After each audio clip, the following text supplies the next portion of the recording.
Жалал-Абадта bir апта ичинде 15 кылмыштын бети ачылды.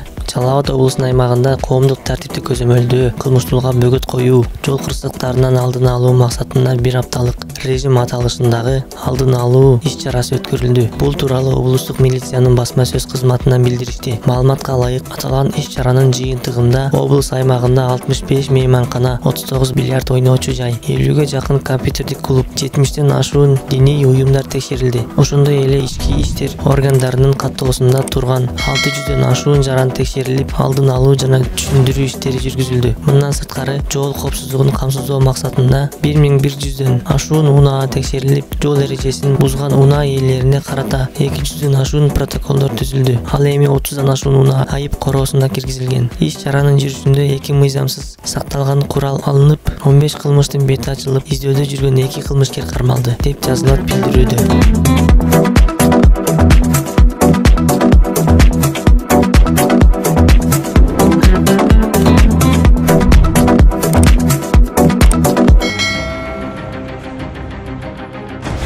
Баасы $20 миллион, салмагы 440 кг. Ушто жүк ташуучу унаадан ири өлчөмдөгү героин табылды. УКМК тарабынан узак жүргүзүлгөн атайын иш-чаранын жүрүшүндө Борбордук Азия аймактары аркылуу жакынкы Чыгыш Европа өлкөлөрүнө ири өлчөмдөгү героин ташып жүргөн ири көлөмдөгү эл аралык банги каналы аныкталып, анын ишмердүүлүгүнө бөгөт коюлду. Бул тууралуу УКМКнын басма сөз кызматынан билдиришти. 13 май күнү ыкчам издөө иш-чараларын жүргүзүү учурунда Ош облусунун атайын жашыруун жерге бекитилген оор жүк ташуучу унаа аныкталып, анын ичинде жалпы салмагы 440 кг ашык болгон баңгизат табылган. Алынган героиндин учурдагы базардагы баасы $20 миллион ашык сумманы түзөт. Баңгизаттарды мыйзамсыз жүгүртүүгө шектелген 2 кыргыз жараны УКМКнын убактылуу кармоочу жайына киргизилген. Учурда аталган банги каналына тиешеси бар адамдарды аныктоо жана аларды жоопко тартуу боюнча ыкчам тергөө иш-чаралары жүргүзүлүүдө.